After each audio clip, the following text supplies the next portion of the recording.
रिया और सेजल नाम की दो बहनें रहती थी। वो दोनों अनाथ थी। उनका इस दुनिया में कोई नहीं था। दोनों एक दूसरे का सहारा थी। वो दोनों जमींदार के खेतों में मेहनत मजदूरी किया करती थी। एक दिन वो दोनों बहनें खेतों से काम करके घर लौट रही थी। तभी वो देखती है दो बच्चे अपने माता पिता के साथ हंसी खुशी एक बगीचे में खेल रहे थे। उन्हें देखकर रिया और सेजल की आंखों में आंसू आ गए। तब सेजल बोली, दिल छोटा मत करो रिया, मैं हूँ ना तुम्हारी बड़ी बहन। अब चलो घर, बहुत तेज भूख लगी है मुझे। हाँ चलो दीदी, मुझे भी बहुत तेज भूख लगी है। थकी हारी दोनों बहनें घर जाकर खाना खाकर सो गई। ऐसे ही दिन बीत रहा था। तभी अचानक एक दिन रिया की तबीयत खराब हो गई। सेजल बिना समय गवाए रिया को लेकर तुरंत नजदीकी हॉस्पिटल पहुंची। तब डॉक्टर ने रिया का चेकअप करके सेजल से कहा, देखो तुम्हारी बहन की हालत बिगड़ चुकी है। लगता है इनकी तबीयत पहले से ही खराब थी, लेकिन इन्होंने अपने ऊपर ध्यान नहीं दिया। इन्हें कम से कम 1 महीना हॉस्पिटल में एडमिट रहना पड़ेगा और हम इनका अच्छे से ट्रीटमेंट करेंगे, तभी तुम्हारी बहन ठीक हो पाएगी, वरना हम कुछ नहीं कर सकते। डॉक्टर साहब, 1 महीने का कितना खर्चा आएगा?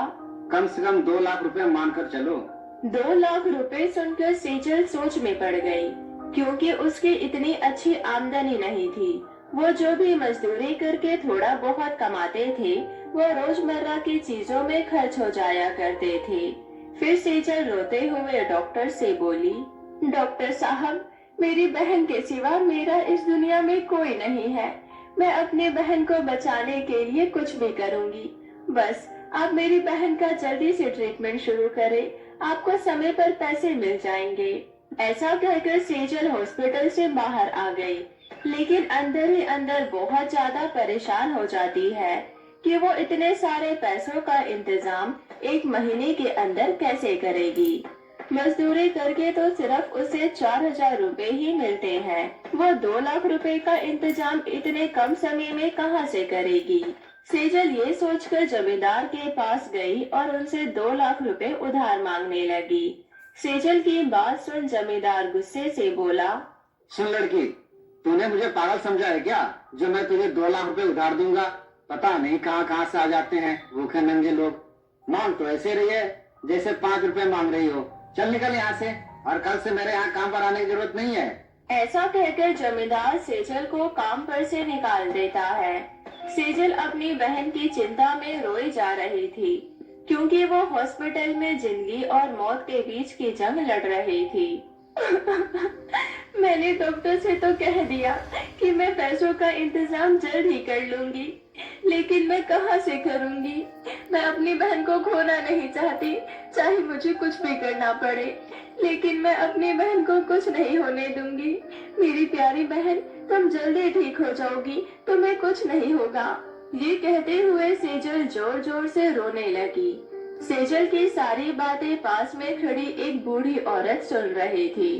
तब वो बूढ़ी औरत उसके पास आई और बोली, बेटी, क्या तुम अपनी बहन को बचाने के लिए कुछ भी करने को तैयार हो? अगर मैं जो तुमसे करने को कहूँगी वो तुम करने के लिए तैयार हो, तो तुम जितने चाहे मुझसे पैसे ले सकती हो, लेकिन जैसा मैं तुम्हें कहूँ तुम्हें बिल्कुल वैसा ही करना होगा। अम्मा, मेरा इस दुनिया में मेरी बहन के सिवा और कोई नहीं है। मैं अपनी बहन को ठीक करने के लिए कुछ भी करने के लिए तैयार हूँ। बस आप मुझे बताइए, मुझे करना क्या होगा? मैं अपनी बहन के लिए कुछ भी करने को तैयार हूँ। बेटी, मैं कोई मामूली औरत नहीं हूँ, मैं परियों की रानी हूँ। एक जादूगरनी ने धोखे से मेरे जादुई सैंडल नदी के अंदर में कहीं छुपा दिए हैं। मैं जादुई सैंडल के बिना परी लोग वापस नहीं लौट सकती, इसलिए मैं कब से तुम्हारी तरह किसी लड़की की तलाश कर रही थी, क्योंकि नदी के अंदर से जादुई सैंडल लाना इतना आसान नहीं। जो लड़की तुम्हारी तरह हिम्मत और बहादुर हो, सिर्फ वही मुझे मेरी जादुई सैंडल लाकर दे सकती है। क्या तुम नदी के अंदर जाकर मेरे जादुई सैंडल ला सकती हो? मगर मैं नदी के अंदर से जादुई सैंडल लेकर आ सकती हूँ। नदी तो बहुत गहरी होगी, कहीं मैं डूब गई तो? मुझे पता है, नदी के अंदर जाकर जादुई सैंडल लाना इतना आसान नहीं होगा। तुम्हें नदी के गहराई में रहने वाली मायावी जादूगरनी तुम्हारा रास्ता रोकेगी, लेकिन तुम्हें हिम्मत नहीं हारनी। तुम अपनी बुद्धि और बहादुरी से मेरी जादुई सैंडल लेकर आओगी। ये लो बेटी, तुम ये जादुई मोती अपने बालों में लगा लो। इससे तुम नदी की गहराइयों में आसानी से चली जाओगी और पानी में बिल्कुल भी डूबोगी नहीं। जादुई मोती बालों में लगाकर सेजल नदी में कूद गई। रास्ते में उसके सामने जादूगरनी आ गई और बोली, सुन लड़की, मैं तुझे यहाँ से जादुई सैंडल नहीं ले जाने दूंगी। मुझे पता है तुझे उस बूढ़ी परी ने भेजा है, मैं तुझे जान से मार दूंगी। जादूगरनी, तू मेरा कुछ नहीं बिगाड़ सकती। मैं यहाँ से जादुई सैंडल लेकर ही जाऊंगी। तुझे पता है, तेरा जादुई गोला मेरे पास है, जिसमें तेरी सारी शक्तियाँ छुपी है। तेरे पास मेरा जादुई गोला कहाँ से आया? उसके अंदर तो मेरी सभी काली शक्तियाँ हैं। अगर वो नष्ट हो गया तो मैं भी नष्ट हो जाऊंगी। ठीक है, तुम यहाँ से जादुई सैंडल लेकर जा सकती हो, लेकिन पृथ्वी पर जाने से पहले तुम मेरा जादुई गोला मुझे वापस करोगी। सेजल ने जादुई गोले के बारे में जादूगरनी से झूठ बोला, क्योंकि उसने लोगों से सुना था जादूगरनी की सभी शक्तियाँ उसके जादुई गोले में होती है। इस तरह सेजल अपनी बुद्धि और चालाकी से जादूगरनी को बेवकूफ बनाकर उससे बचकर निकल जाती है और कुछ देर बाद सेजल नदी की गहराइयों में पहुंच गई। सेजल को वहां दो जादुई सैंडल दिखाई देते हैं। सेजल उन दोनों सैंडल को देखकर दुविधा में पड़ गई कि उनमें से रानी परी की कौन सी जादुई सैंडल है जिसे उसे पृथ्वी पर लेकर जानी है। यहाँ तो दो जादुई सैंडल है, इनमें से रानी परी की कौन सी जादुई सैंडल है? अब मैं क्या करूं?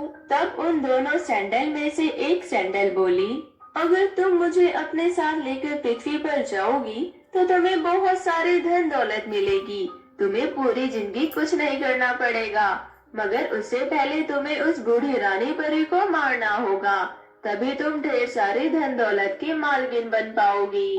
तब दूसरे सैंडल में से आवाज आई, सेजल, मैं वही जादुई सैंडल हूँ जिसे लेने तुम यहाँ पर आई हो। मुझे ले जाकर रानी परी को दे दो।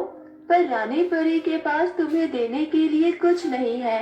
उन्होंने तुमसे झूठ बोला था कि वो तुम्हें बहुत सारे पैसे देगी, लेकिन उनके पास तुम्हें देने के लिए एक भी रुपया नहीं है। अब फैसला तुम्हें करना है, तुम्हें अपने साथ कौन सा जादुई सैंडल पृथ्वी पर लेकर जाना है। मुझे पैसों की बहुत ज्यादा जरूरत है, मगर मैंने रानी परी से वादा किया था कि मैं उन्हें उनकी जादुई सैंडल लाकर दूंगी। मैं अपना वादा नहीं तोड़ सकती। अगर वो मुझे कुछ नहीं दे सकती तो कोई बात नहीं, मैं कहीं और से पैसों का बंदोबस्त कर लूंगी, मगर मैं अपना वादा नहीं तोड़ूंगी। ऐसा कहकर सेजल नदी की गहराइयों से दूसरा जादुई सैंडल लेकर रानी परी के पास वापस लौट आई और जादुई सैंडल रानी परी को देते हुए बोली, ये लीजिए आपकी जादुई सैंडल। मुझे अपनी बहन के पास हॉस्पिटल जाना है, मैं चलती हूँ। सेजल, तुम वाकई में बहुत ही ईमानदार और नेक लड़की हो। तुम्हें पता है, दोनों जादुई सैंडल तुम्हारी परीक्षा ले रही थी कि कहीं तुम लालची लड़की तो नहीं, लेकिन तुमने साबित कर दिया कि तुम लालची लड़की नहीं हो। तुम ये जादुई सैंडल अपने साथ लेकर जा सकती हो। इससे तुम जो भी कुछ मांगोगी तुम्हें वो मिल जाएगा। लेकिन अगर ये जादुई सैंडल मैं लेकर जाऊंगी तब आप परी लोग वापस कैसे जाएंगी? सेजल, मैंने जादुई सैंडल को अपने पैरों में एक बार पहन लिया है। अब मैं परी लोग वापस जा सकती हूँ। मेरी शक्ति मुझे वापस मिल चुकी है। अब तुम अपनी बहन का अच्छे से इलाज कराना और हमेशा खुश रहना। मेरा आशीर्वाद तुम्हारे साथ है। ये कहते हुए बूढ़ी औरत एक परी के रूप में बदल गई और परी लोग वापस लौट गई। वहीं दूसरी तरफ सेजल जादुई सैंडल से बहन का इलाज कराने के लिए ढेर सारे पैसे मांगती है। उन पैसों से अपनी बहन का ट्रीटमेंट करवाया। 1 महीने बीत जाने के बाद रिया पहले की तरह पूरी तरह स्वस्थ हो गई। अपनी बहन को स्वस्थ देखकर सेजल की आंखों में खुशी के आंसू आ गए। उस दिन के बाद से जादुई सैंडल की मदद से दोनों बहनें हंसी खुशी अपना जीवन